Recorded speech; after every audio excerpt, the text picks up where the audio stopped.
Advocate है गौरव भाटिया इस चर्चा में, और वो बीजेपी के प्रवक्ता भी हैं। मेरे साथ रोहन गुप्ता है, कांग्रेस पार्टी के प्रवक्ता हैं, उनका अभिनंदन है। मेरे साथ इस चर्चा में डॉक्टर अजय आलोक है, उनका अभिनंदन है। राजकुमार भाटी है, सीनियर समाजवादी पार्टी के नेता जुड़ेंगे, उनका अभिनंदन है। आप तमाम लोगों का स्वागत है। गौरव भाटिया, 50 सेकंड में मैं आपसे जानना चाहता हूं, लगातार सुप्रीम कोर्ट में विपक्ष को मुंह की खानी पड़ रही है, देश की जनता की अदालत में भी हार हो रही है, लेकिन क्या आज भी जयराम रमेश कह रहे हैं कि माफी नरेंद्र मोदी को मांगनी चाहिए, बीजेपी को मांगनी चाहिए? अमित जी, देखिए, ऐसा है कि आज एक बात पुनः सिद्ध हो गई है कि श्री नरेंद्र मोदी जी कड़े फैसले, बड़े फैसले देश हित में लेते हैं। संवैधानिक तरीके से प्रक्रिया का पालन होता है। जो नीति अपनाते हैं वो देश हित में होती है। और दूसरी तरफ एक ऐसा विपक्ष है जो केवल विरोध करना जानता है, और जब देश की सर्वोच्च न्यायालय एक फैसला सुना देती है तो इनकी पाचन शक्ति भी इतनी खराब है कि अगर इनको झंडू पंचारिश दिया जाए और वो लेके इस फैसले को पचा पाए तो बड़ी बात नहीं होगी। क्या ये दुख की बात नहीं है कि राहुल गांधी ने उनके ट्वीट देखिए, इसको एक क्रूर षड्यंत्र बताया था। तो राजनीतिक दृष्टि से तो 2017 में उत्तर प्रदेश के चुनाव हुए, ये नोटबंदी के बाद से, याद करिए अमीश जी, सुपड़ा साफ हो गया था इस पंचर साइकिल का और पंजे का, जो एक साथ थे। 7 सीटें आई थी कांग्रेस पार्टी की। 2019 में इनका मैनिफेस्टो मैं आगे पढ़ दूंगा, इन्होंने खूब प्रयास किया भ्रम फैलाने का, लेकिन यह बात अलग है कि 52 सीटें आई और हमारी 303 आई। आज बड़ी बात यह है, क्या राहुल गांधी झूठ फैलाने के लिए, अनर्गल बयान देने के लिए नरेंद्र मोदी जी से माफी मांगेंगे? क्योंकि देश की सर्वोच्च न्यायालय ने, और यह संवैधानिक पीठ थी अमीश जी, हम देखते हैं 2 जजेस की पीठ बैठती है, ये 5 जजेस की पीठ थी। 5 जजेस में 4 जजेस ने यह कहा कि देश का कानून जो है, संविधान है, उसका पालन हुआ है। 58 याचिकाओं को रद्द किया।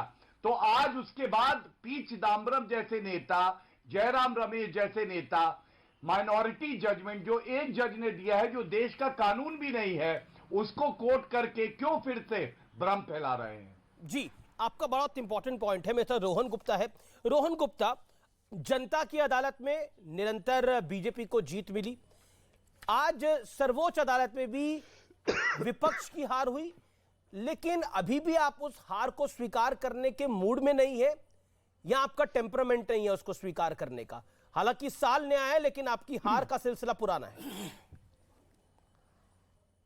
अमीश भाई, नए साल की आपको और सारे दर्शकों को शुभकामनाएं। साल बदला है पर अमीश देवगन का स्टाइल या हाल नहीं बदला है, ये दुख की बात है। अमीश देवगन भूल गए कि जो 3 जगह पे चुनाव हुए, जहां तीनों पे भाजपा शासन में थी, वहां पे सिर्फ 1 जगह भाजपा चुनाव जीती और 2 जगह भाजपा हार गई। तो न्यू ईयर के साथ में आपको याद भी दिला दूं कि आप भी जरा होश में आए और थोड़ी हकीकत जनता के सामने दिखाएं।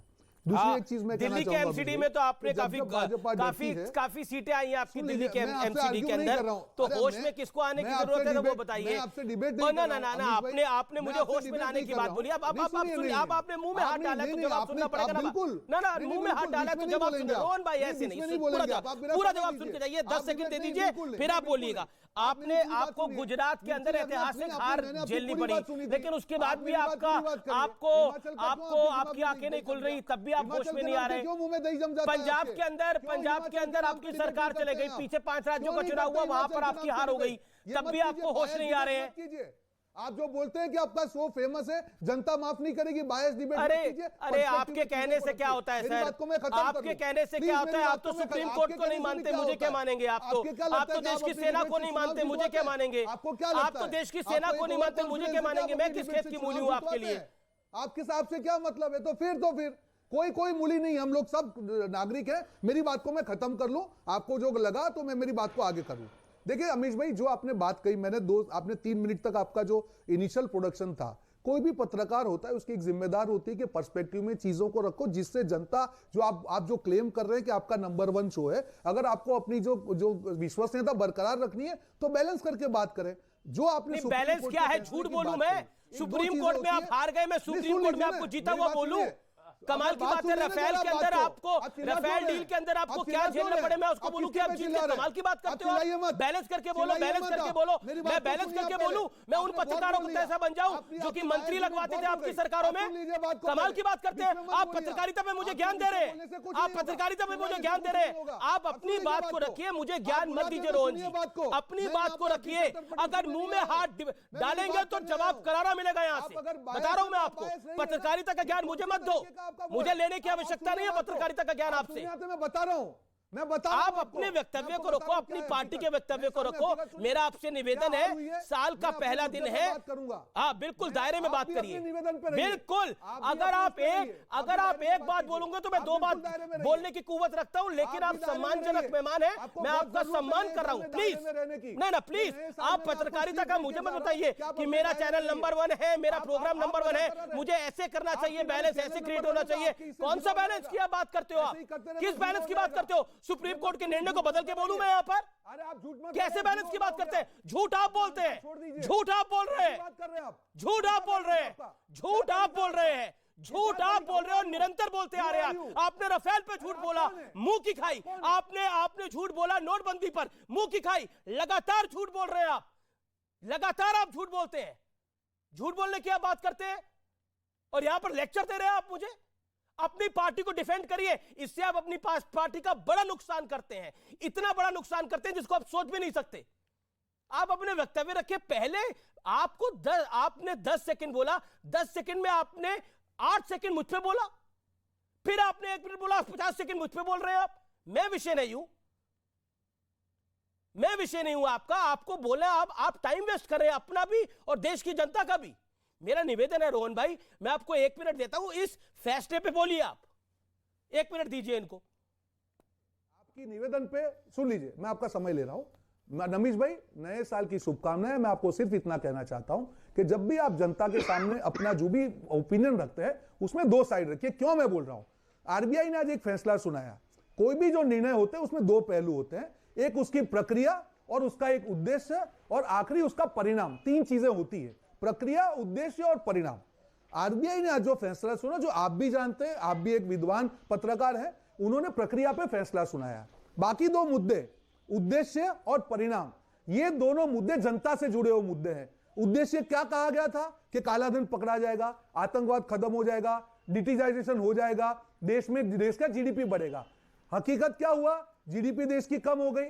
आज 100 के 100% कालाधन वापस आ गया। आज नकली नोट ज्यादा है और आतंकवाद बंद नहीं हुआ। अगर ये राजनीतिक फैसला है, आर्थिक फैसला है, जिसमें 120 लोगों ने अपनी जान गंवाई, तो उसकी जो सफलता या असफलता है, सुप्रीम कोर्ट उसमें कमेंट नहीं करेगा। उसने इस प्रक्रिया पे कमेंट की कि प्रक्रिया ठीक से फॉलो हुई है। आप समझ रहे हैं मेरी बात को? मैं इसीलिए आपको कह रहा हूं, आज का उद्देश्य, आज ये एकमात्र फैसला है अमीश भाई कि भाजपा की इसको सेलिब्रेट करने की हिम्मत नहीं हो रही है। आज जो भाजपा की हिम्मत नहीं हो रही है कि इस फैसले को सेलिब्रेट करे। क्यों? क्योंकि उनको मालूम है कि ये डिजास्टर है। मेरा निवेदन है, अब आपने अपने वक्तव्य को रख लिया। गौरव, मैं उत्तर दूंगा। जी। देखिए, ऐसा है अमीश देवगन जी, आपकी विश्वसनीयता पे भरोसा नहीं है, सर्वोच्च न्यायालय की विश्वसनीयता पे भरोसा नहीं है, इलेक्शन कमीशन ऑफ इंडिया की विश्वसनीयता पे भरोसा नहीं है, ईवीएम पे भरोसा नहीं है, प्राइम मिनिस्टर ऑफिस